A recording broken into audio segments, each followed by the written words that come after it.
আজ আবারও একটা কেকের ডেকোরেশন নিয়ে হাজির হলাম। আমি পারমিতা, আর আপনারা দেখছেন সরাসরি চলে এলাম দুর্গার হেসেলে। তো যেমন আমি কেকের ডেকোরেশন করি, আজও সেরকম ভীষণ ছোট্ট একটা হাফ পাউন্ড কেকের ডেকোরেশন নিয়ে হাজির হলাম। তো একটা চকলেট কেকের ডেকোরেশন করছি। ইনসাইড চকলেট কেক হলেও আউটসাইডে আমি একটা ভ্যানিলা ক্রিম দিয়ে কভার করে নিচ্ছি। তো এই কেকটা যেটা আমি বানাচ্ছি, এটা কিন্তু কোনো অর্ডারের কেক নয়, এটা আমি আমার একটা বোনকে গিফট করব বলে বানাচ্ছি। আজ সারাদিন অফিসে ভীষণ কর্মব্যস্ততার মধ্যে গেছে। তো আমি যখন এই কেকটা বানাচ্ছি, এখন কিন্তু রাত প্রায় 11টা।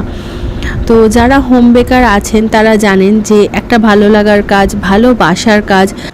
তাই যখন কেকটা ডেকোরেট করতে বসি, তখন কিন্তু মনে হয় না যে সারাদিন আমার কতটা ব্যস্ততার মধ্যে গেছে, বা টায়ার্ডও লাগে না।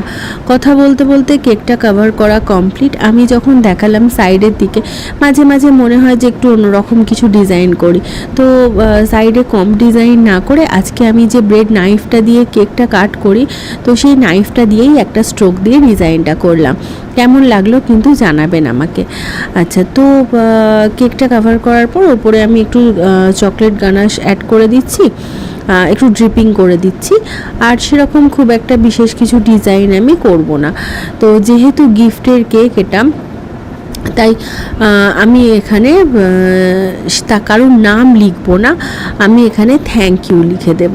কেননা সে আমার বাড়িতে আজকে এসেছিল, কিছু একটা কাজের জন্যই এসেছিল। আমার ভীষণ ভালো লাগার একটা শখ তার দিয়ে আমি পূরণ করতে পেরেছি। তো সেই জন্য সত্যিই একটা থ্যাংক ইউ তার পাওনাই ছিল। কেকটা কেমন লাগলো জানাবেন। আমার চ্যানেলটা যদি ভালো লেগে থাকে, লাইক, শেয়ার, সাবস্ক্রাইব করবেন।